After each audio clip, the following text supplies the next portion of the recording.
Hello friends, this is Nate with Exley Apiaries bringing you the next lesson in our Beekeeping 101 crash course. Today we're on lesson 3, which is going over honey and money. In this lesson we're going to go over harvesting honey, the how-tos, the equipment you're going to need, and all the friends you should invite. And we're also going to look at how you can monetize your apiary, or how beekeeping could make you money, and the caveats that come along with that. When you're extracting, the general rule of thumb I want you to remember is only to extract frames or supers, boxes, whatever you're using for your honey. Only extract those when they're at least 75% capped. And what that looks like is, you can kind of see it in this picture here. The frame is going to be covered in a white waxy film, and the bees have basically taken wax, paraffin, and covered up each of the cells. When 75% of those cells are capped over, that's when you know you can extract that frame of honey or that box. And the reason you would not want to extract boxes that were less capped is the honey will have a higher moisture content. The bees cap the honey over when it has been dehydrated to the appropriate moisture content. If you extract a lot of uncapped frames, then your honey is going to be a lot more runny. It's going to have a higher moisture content in it, and then when you bottle it, you're actually running the risk of it fermenting in the bottle. So only extract when at least 75% of the cells are capped over. Now, how much will I or should I extract? That really depends on how the season has been up to that point. Keep in mind, this is agriculture.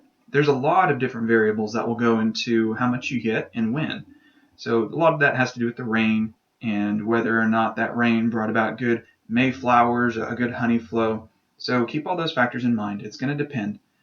When you do extract, though, and say you're extracting in the summer, extract all of your supers during the summer harvest, and of course do this within reason. If y'all typically have dry, really dearthy summers with not a lot of food sources for the bees, then you're going to want to leave something behind for them to make it through that dry period until the fall. There are generally 2 harvests in a good year, one during the summer and one during the fall. How much you extract and when is purely up to when your honey flows occur. If there is a fall harvest, make sure to leave enough to get your hive through the winter. And again, this depends on your area. If you have very cold, very long winters, you're going to need to leave probably 2 full supers of honey on your hives to help them make it through.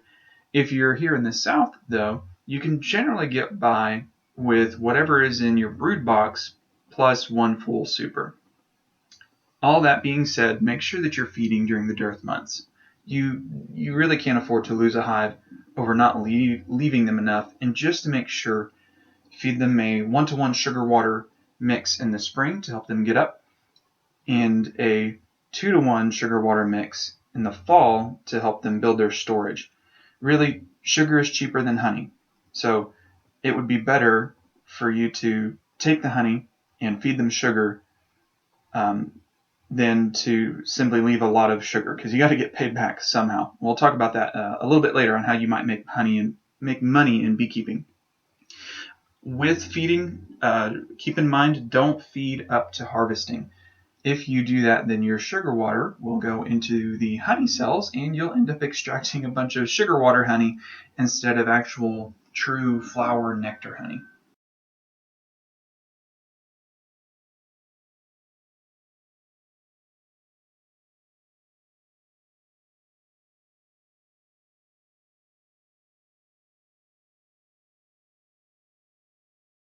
When it is time to extract, here are the steps I want you to take. First, set up your process. Set the process up inside.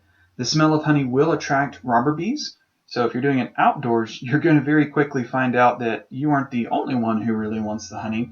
There will be a plethora of bees from other hives around the area who want to come and help you harvest it as well. So set up your honey extraction process inside your garage, your basement, your house, your living room, somewhere where the bees can't get to it. Also, not pictured in this setup is a wet rag and a hand washing bucket and a uncapping fork. All of these 3 things really come in handy. Make sure to add them to your collection before you start. extracting honey is a messy process, and having that little bit of cleanup available right there is very helpful. Step 2 is invite friends. I would really encourage you to invite your friends and family to participate in this experience because it is one of the treasures of beekeeping. It's a finger-licking good time and has plenty of opportunities for laughs and making really great memories. Step 3 is where it gets a little more technical. When you're robbing the bees, you cannot go in unprepared because things will go south very quickly. Before you go out to your hives, make sure you have these items. You're going to need your full bee suit, probably going to need the paint suit that we talked about earlier, or at least a pair of jeans and a long sleeve shirt with the pant legs duct taped closed because the bees are going to be mad. They've got a full hive of honey that they've been working on all year, and they're going to be naturally defensive of it.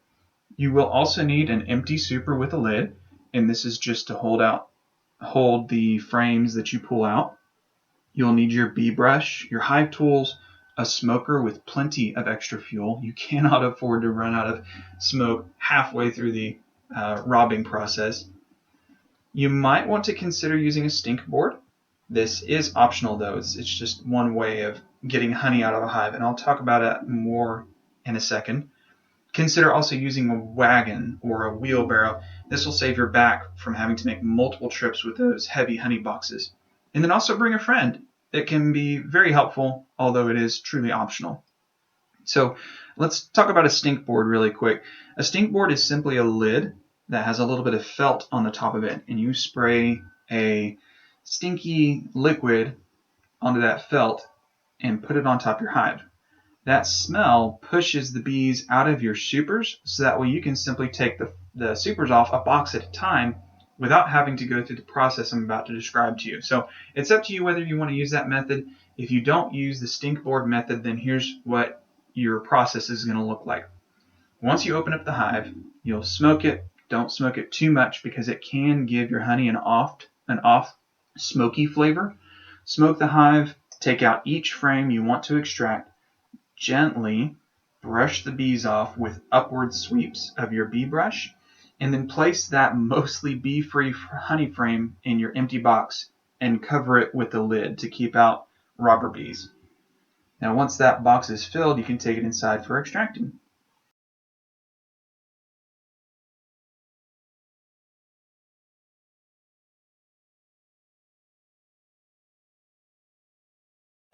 Now comes the best part, in my opinion, which is actually extracting the honey. So in this picture, you can see three main parts. There's the uncapping tank, the honey extractor itself, and the bottling setup. So to start from the beginning and work our way through to the end, you have your box full of bee-free, or at least mostly bee-free, fully capped frames. Take out one frame at a time and begin uncapping them over the uncapping tank. You can uncap them with a hot knife, which runs down the length of the frame and uses heat to basically cut off those wax lids that the bees put on there. Or you can use a uncapping fork, which is basically a fork with a bunch of very tiny tines. It almost looks like a miniature pitchfork. And you can use the fork to scrape those wax lids off or slide it underneath the lids and pop them off. So there's a variety of ways to uncap the frame. The moral of the story, though, is that that frame needs to be fully uncapped before it goes into the honey extractor. The reason that you would uncap the frame over the uncapping tank is because those wax lids are going to have to go somewhere. The uncapping tank is built with a small screen in the middle portion of it, so those wax cappings fall on that screen. The honey will drip off of them into the reservoir at the bottom, and then you can drain out the honey out of the bottom, and you can harvest those wax cappings, which is a really fine, really beautiful, clean wax. So you definitely want to use an uncapping tank. It's a great way to salvage kind of the scraps of the extracting process. From the uncapping tank, once your frame has been uncapped on both sides, you can drop them into the honey extractor. And the honey extractor, depending on what model you're using, will have 3 to 10 to 20 to 50 different slots for frames. But if you're like me and you're doing this small scale, just go with a 3-frame extractor. It's usually a hand cranked. It's small enough to be hand cranked. The bigger you go, the more slots you have, that's when you have to get a motor involved to actually get that thing spinning. The idea behind a honey extractor is based on centripetal force. So putting the frames into that extractor and spinning them around forces that honey with centripetal force to sling out of those frames up against the side of the drum. And then obviously it'll drip down the drum into the bottom, and then you can remove it from that nozzle there. Once the frame has been extracted on both sides, because you'll need to spin it once on one side of the frame, then open up your extractor, flip it around, and then spin it again in order to get honey out of both sides, that should pretty well clean out the frame. But I would encourage you to do it one more time and spin it again on the first side you started with, just to make sure you get everything out. Because that first spin, because the frame is so full, will sometimes leave a little bit of the honey in there, and you also don't want to spin the frame to death. It is possible to have that frame actually implode on itself if you spin it too much on the first spin, because it's going to have all the weight of the other side on the back. So spin it out lightly on the first spin, flip that frame around, spin out the other side fully, and then flip it around again for a third time and get that first side just for a once over one last time. Once the frames are empty, you pull them out and put them in a separate box. You're going to give those back to your bees, and the honey will begin to collect in the bottom of your drum. From the drum, it's going to go into this bucket down here at the bottom, and you can see it's got some sieves in it. You will need to use some coarser sieves just to filter out the bee's knees and the different wax particles and stuff, because you will get some bee parts in there. Every once in a while you might get a weird oddball wax larva or something else. So do screen your honey. It's still going to be raw. Where it gets to the point that you might be altering the character of your honeys when you start using the different microfilms or the heated forced screening.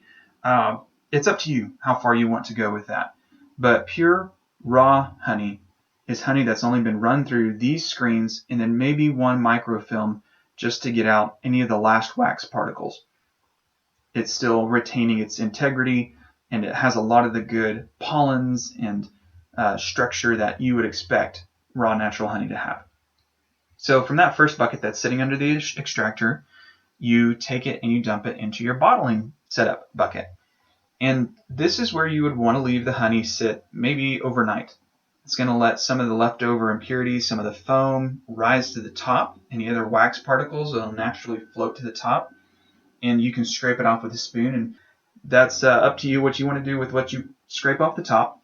But from that bucket, you can pour into your bottles, whether they be little teardrop pound bottles or honey bears.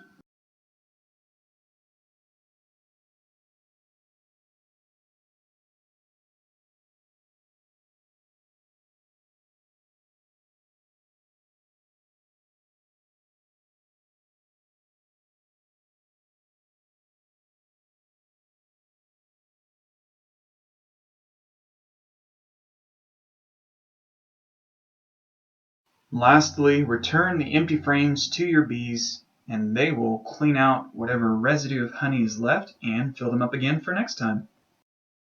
So that's how to extract honey in a nutshell. Let's move on to talk about how to monetize your apiary. And there's really a myriad of bee products besides honey and services that you could offer, but you won't see a significant return unless you go about things in the right order with the right priorities. I think it's important to remember it's not so much about what you sell as it is about how you make what you sell. Here's my 3 rules for beekeeping business. First, keep bees for yourself. Beekeeping is for pleasure, not for money. Really, going commercial with beekeeping won't make you bukus of money unless you pursue it like Bluebell Ice Cream does. Their number 1 slogan is, "We eat all we can and we sell the rest." That should be your motto too, especially starting out. Second, start small. You have to start small before you go commercial so you can learn the groundwork of beekeeping and the fundamentals and give you a place to start. There was a gentleman who hired my brother and I to help him check his bees because when he started beekeeping, he went all out. He bought over 100 beehives, and they were beautiful, excellent genetics. They were doing great. But because he jumped off the deep end so quickly, not only did he have to hire my brother and I to help him check all the hives and help him manage them, but he also lost a significant number to disease and other problems because he just wasn't ready for the load.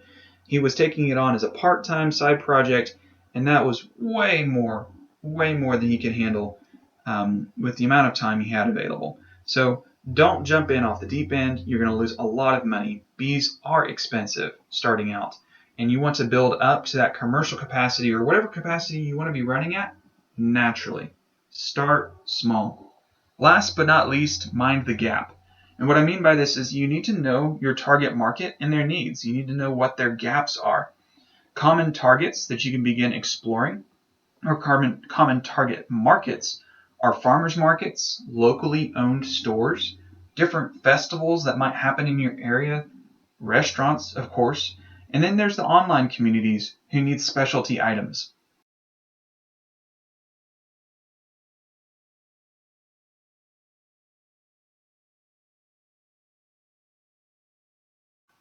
Some of those items that you might consider producing yourself are honey, obviously, it's the most common, wax, propolis, pollen, royal jelly, and royal jelly really is a very painstaking process, so go into that one lightly.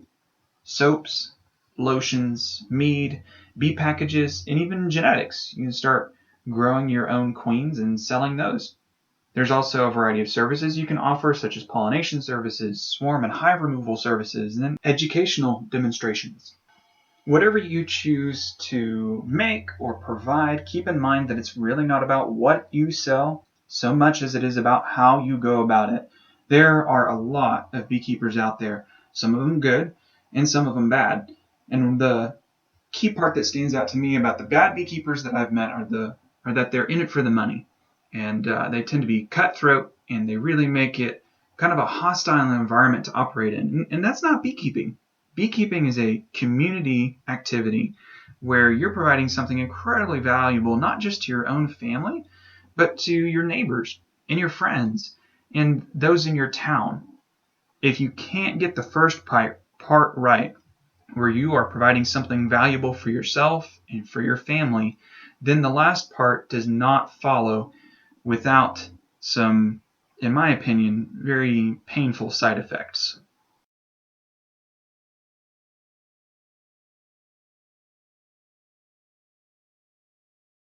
That's all I have for you today.